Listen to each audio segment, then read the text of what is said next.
Hola, ¿qué tal? Buenos días. Regresamos a nuestro ejercicio de presa depredador. Un pequeño repaso. Este es el modelo. Recordemos que originalmente, como lo teníamos planteado originalmente, era otro sistema.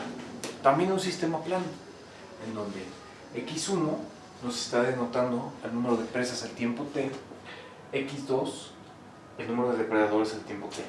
Teníamos otro sistema originalmente. Hicimos un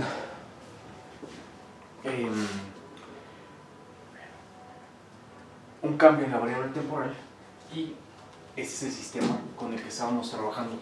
Lo estoy denotando 2 romano porque sí lo denoté la primera vez. Entonces, cuando ustedes revisen sus notas de hace unas cuantas semanas, esto es consistente con la notación, con la numeración, vaya. Este sistema, recordemos que tiene un punto de equilibrio no trivial,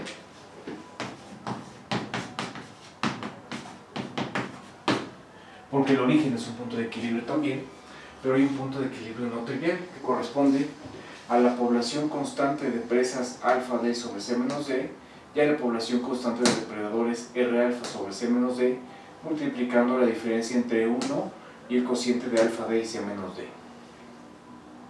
La linealización de nuestro sistema alrededor del punto de equilibrio es esta matriz A, que depende de alfa. Aquí está alfa, alfa, alfa, aquí no hay alfa.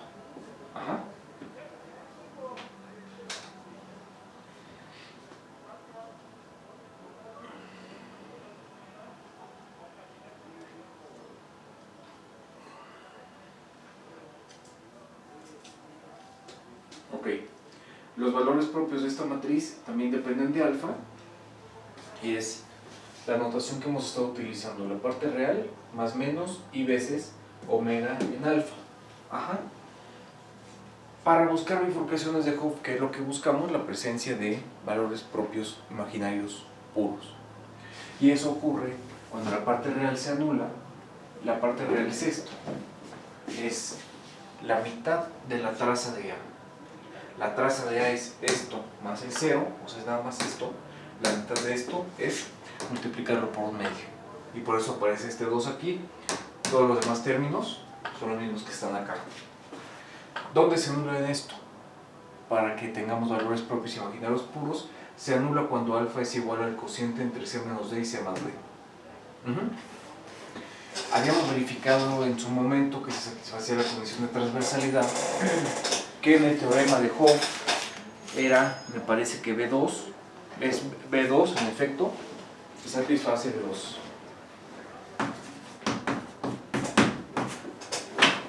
que es la derivada de la parte real evaluada en el valor de bifurcación alfa 0 que no se anule.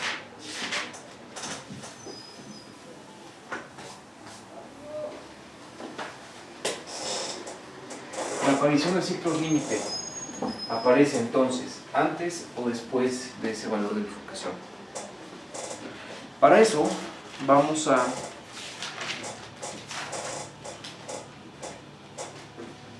calcular el primer exponente del Lyapunov y vamos a hacer un cambio de coordenadas. Primer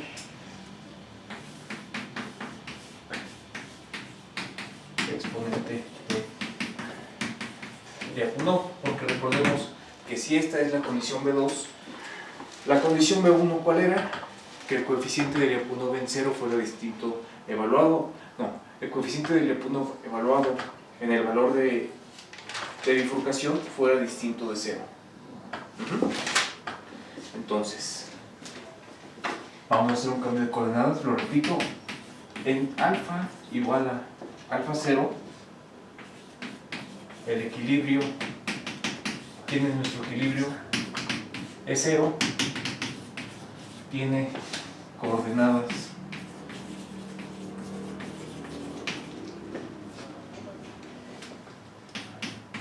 x1, 0 es d sobre c más d y x2, 0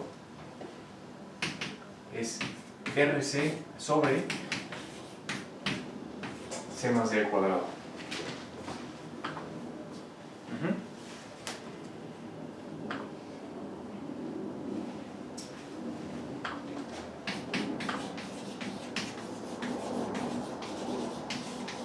trasladamos el origen de las coordenadas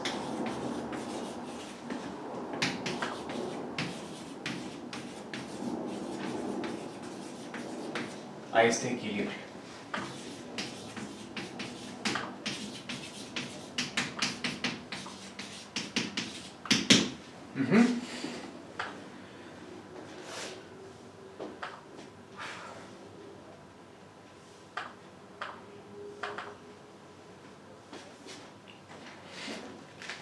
Vamos a esperar que se seque el lado izquierdo, por favor.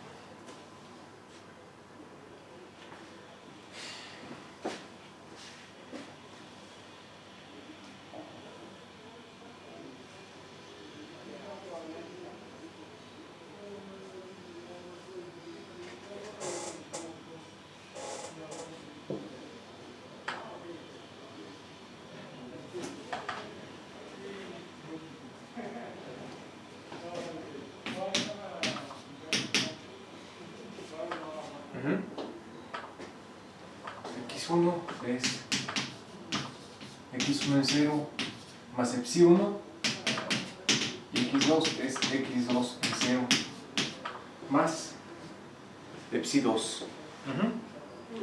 Entonces, el sistema 2 cambia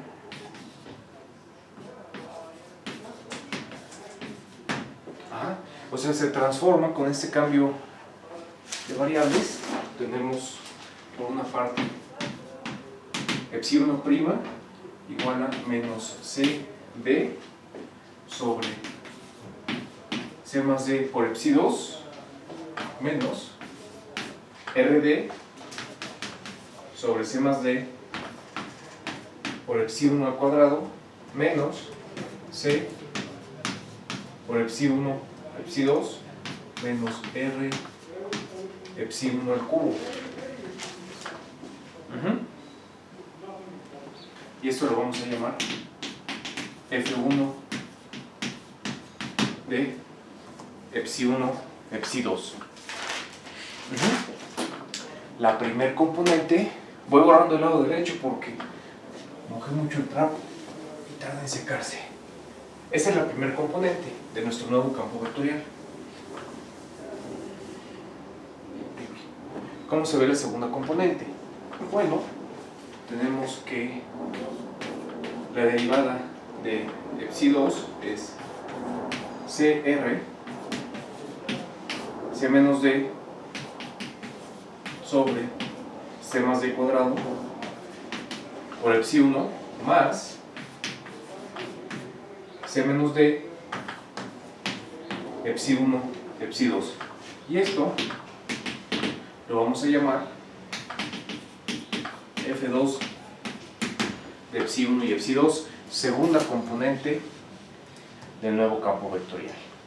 Ahora vamos a definir las siguientes funciones, sean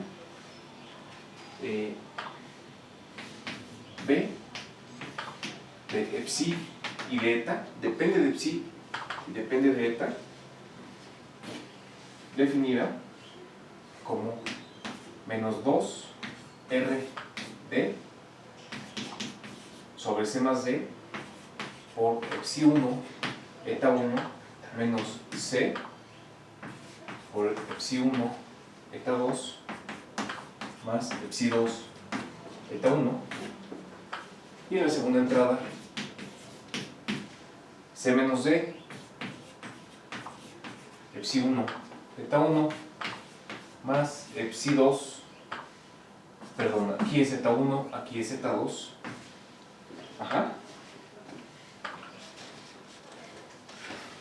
Y C son funciones multivaluadas estas. C de Epsi, eta y tau como menos 6 veces R por epsilon 1, eta 1, tau 1 y 0. Esto, ¿en dónde viven estos? Este psi y este eta. Viven en R2, también tau. Para psi tiene sus dos componentes, eta tiene sus dos componentes, este vive en R2, también y también tau. Viven en R2 los tres. Ajá.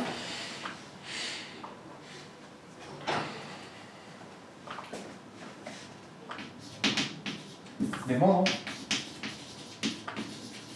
que el sistema puede representarse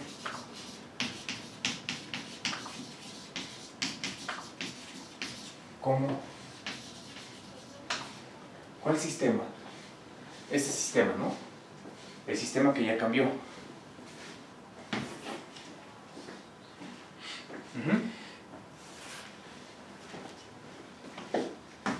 La derivada de psi, aquí psi con un elemento de R2, con sus dos componentes psi1 y psi2.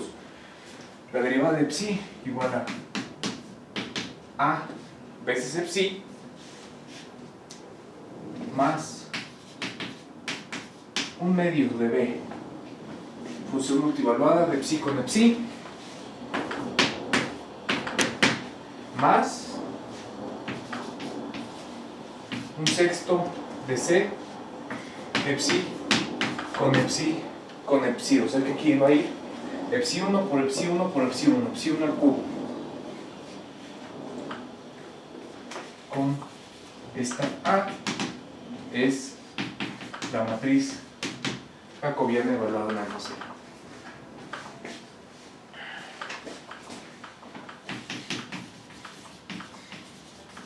Hagamos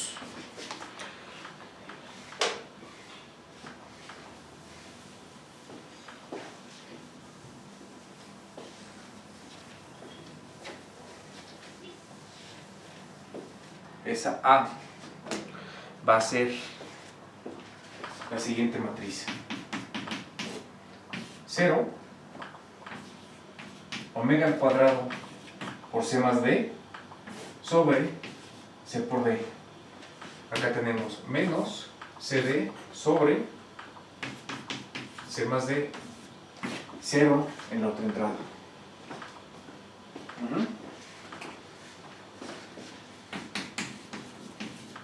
Vectores propios complejos.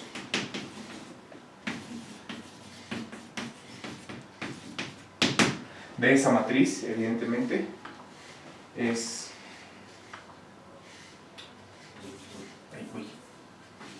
Q igual a CD por menos I veces omega C más D y P igual a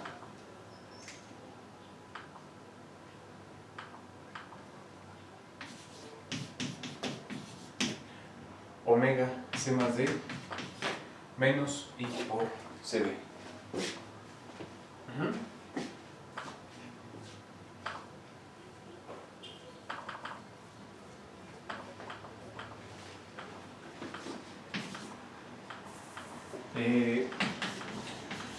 Recordemos que los queremos normalizados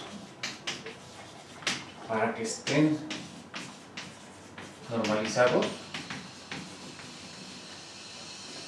o sea que su producto interno sea 1. Hacemos los siguientes: a Q lo dejamos igual,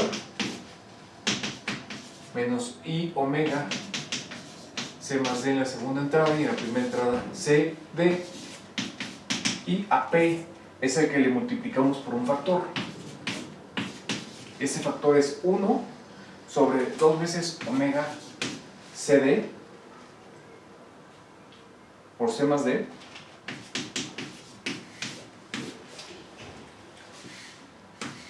y lo otro se queda igual, omega C más D menos I C D.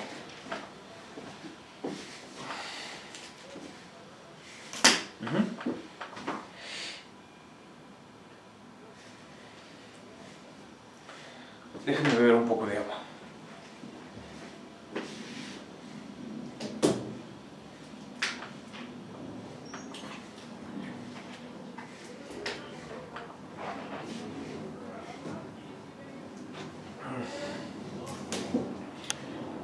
Recordemos los términos, dos términos que acompañan a las derivadas de orden 2, un término que acompaña a las de orden 3, son los que tenemos que calcular para el coeficiente de Lyapunov. ¿Quién es G20? G20 es el producto interno de P con B, Q, Q.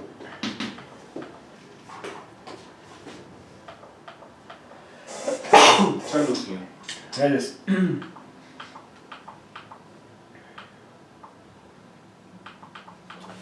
Ya se dieron cuenta que B es un vector en R2 y también lo es C. Claro, ¿no? Tiene sentido para que eso esté sumado. A es una matriz de 2×2. Psi es un elemento en R2. El producto de ambos vive en R2. Y para que tenga sentido hacer sumas entre ellos, esto tiene que vivir en R2 y también esto. Entonces tiene sentido hacer un producto interno entre dos elementos en R2. ¿Sí? Vamos nada más a calcular este y luego los otros yo se los dejo. BQQ. ¿Quién es BQQ? BQQ es menos 2 RD sobre C más D por Q1 por Q1 menos C Epsi 1, Epsi 2, o sea, esto es Q1, Q2 más Epsi 2, que es Q2 y Q1. Entonces esto es menos 2 veces C, Q1 y Q2. Y en otra entrada es C menos D por Q1, Q2, lo mismo, ¿no? 2 veces C menos D, Q1, Q2. Y acá es Q1 al cubo. Q1 al cuadrado, perdón. Q1 al cuadrado. ¿Dónde?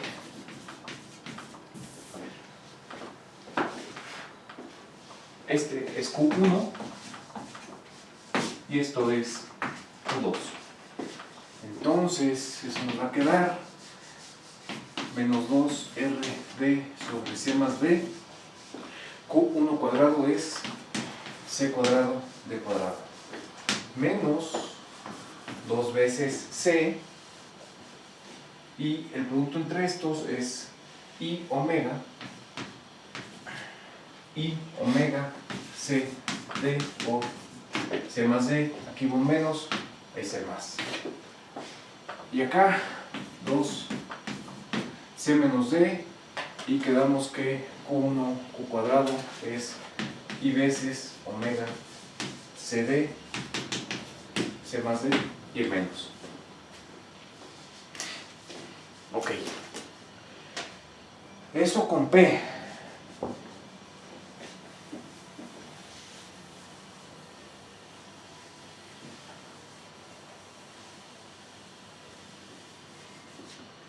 Eso con P. Ok.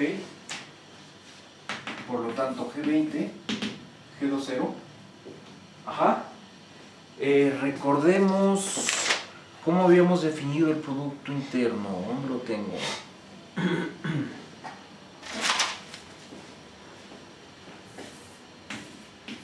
Como un tal. El producto interno entre dos elementos es el conjugado de la primera entrada del primero por Q1 más el conjugado de la segunda entrada del primero por Q2. ¿Ok? Como esto, entonces, ¿cuánto vale G20? G20 es el conjugado de la primera entrada de P1. P1, que es, se cancela el omega, C más D, es real, ¿sí? No hay conjugado.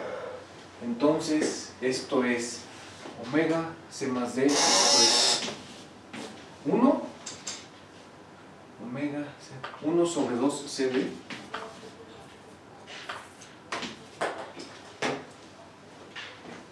se canceló esto, 1 sobre 2 CD por Q1. Q1 en este caso es todo esto, por menos 2 RD, C más D, C cuadrado D cuadrado, más I veces 2C omega, aquí hay C, entonces C cuadrado omega D, C más D. Entonces aquí está el I, está el 2, está el C cuadrado, está el omega, es el E. Luego, más el conjugado de la segunda entrada de P. Aquí sí tiene sentido lo de conjugado, porque si hay un imaginario, entonces es nada más este menos, no lo vamos a incluir. Entonces esto es I, CD se cancela con CD, entonces es I, unidad imaginaria I, sobre 2 omega C pone 2 omega C más B.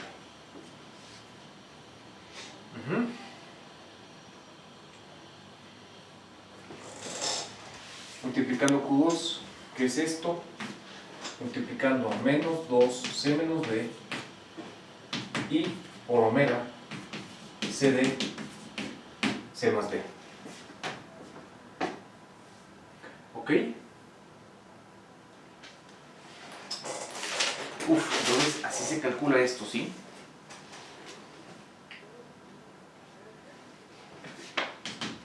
Yo lo pongo simplificado. Pueden llegar de aquí a acá, CD, C cuadrado, menos D cuadrado, menos RD, más I veces omega, C por C más D cuadrado, sobre la suma entre C y D.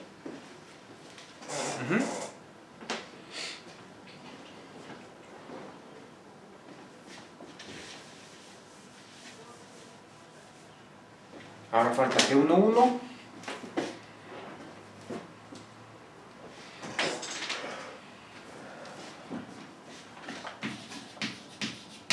G11, ¿quién era? Producto interno entre B y Q con Q conjugado. ¿Sí? Hacen lo análogo. Menos RC D cuadrado sobre C más B. Y G21, ¿quién es? Producto interno entre P y C evaluado en Q y en Q conjugado. A ver, bueno, termino aquí.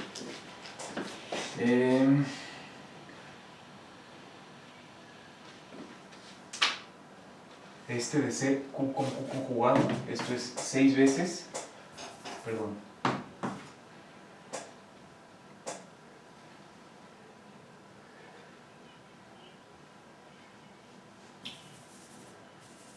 Lo pongo todo acá.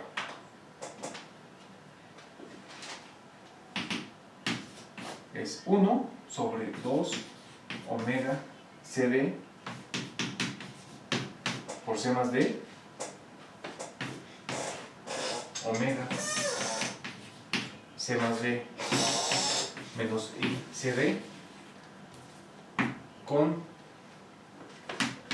menos 6 R C al cubo D al cubo 0, ese es el otro elemento.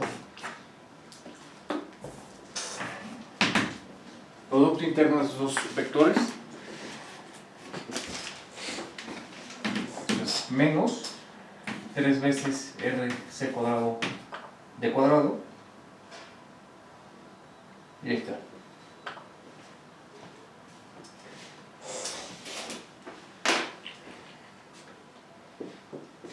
Observen que nuestros cálculos del video anterior nos permitieron determinar G11, G21 y G20. Ando aquí destruyendo mi espada de Excalibur.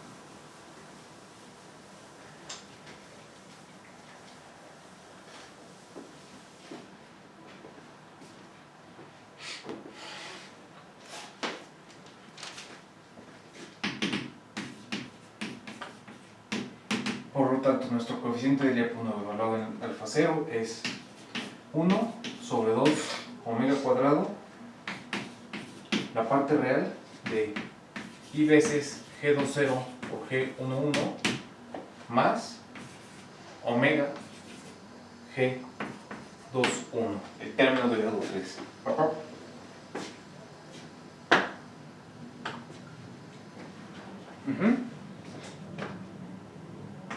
Esto es 1 sobre 2 omega cuadrado multiplicando a omega C por C más D al cuadrado sobre C más D por R C D al cuadrado sobre C más D menos el término de acá. 3 veces R C cuadrado, 3 veces R C cuadrado D cuadrado. Y esto resulta ser menos R C cuadrado por D sobre omega. R es positivo, D es positivo, omega es positivo. Y al multiplicar por menos, el coeficiente de Lyapunov es negativo. Y es negativo para cualquier combinación de esos parámetros, porque todos son positivos.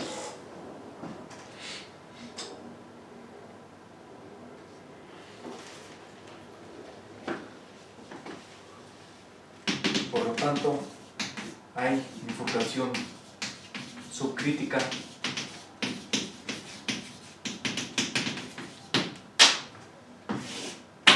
¿Qué quiere decir eso? Un único ciclo límite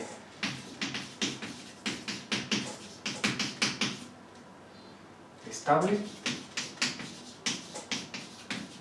se bifurca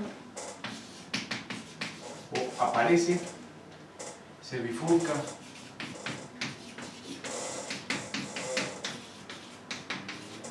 el equilibrio para valores del parámetro menores que alfa 0.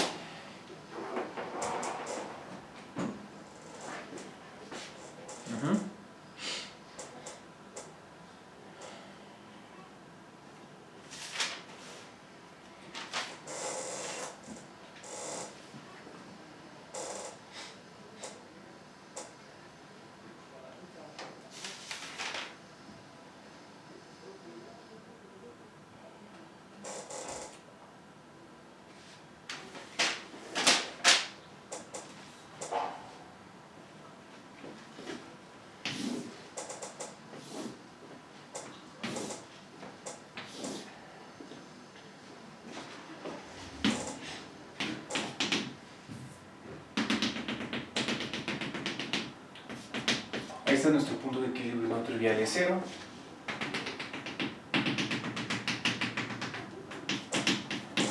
Ahí está.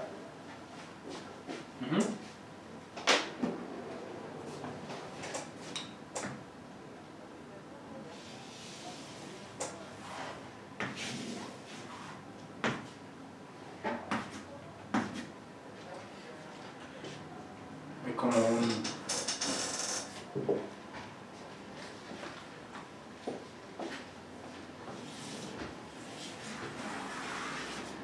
Este es el ciclo límite.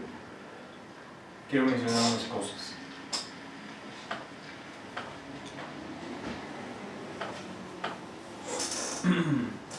Es estable, entonces las trayectorias que empiezan adentro del ciclo límite se enrollan en él y las que empiezan afuera de igual forma se enrollan en él.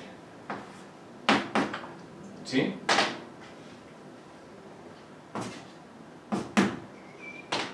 Acá está X1 presa, X2 depredador.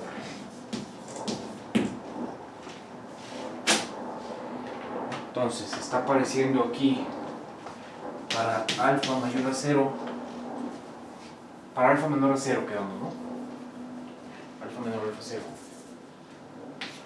Alfa menor a alfa 0, alfa mayor a alfa 0, que se rompió el ciclo límite.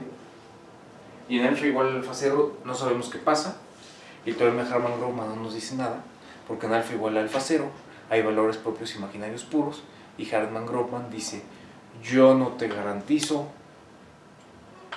nada acerca del retrato fase cuando tengas valores propios imaginarios puros. Ahí está la clave de Hopf, que en Hopf no podemos utilizar Harman-Gromman. Si no, hubiéramos utilizado Harman-Gromman desde hace meses y se acabó el problema, pero no. Precisamente porque en este caso no podemos hacer uso de Harman-Gromman por la presencia de valores puros, valores propios imaginarios puros, es por eso que la belleza de Hopf y su complejidad también. Bueno, existencia de un ciclo límite, es estable. ¿Qué quiere decir que es estable? Que atrae tanto las órbitas que empiezan adentro se enrollan en él, como las que están afuera se enrollan también en él. Si fuera lo contrario, si fuera inestable, entonces las trayectorias que empiezan muy cerca, tanto adentro como afuera, se alejarían del ciclo. Pero no, es estable, entonces las atrae. Presa, depredador. ¿Qué pasa si nosotros estamos aquí? Hay pocos depredadores. Entonces, como hay pocos depredadores, no hay tantos depredadores que se coman a las presas, y el número de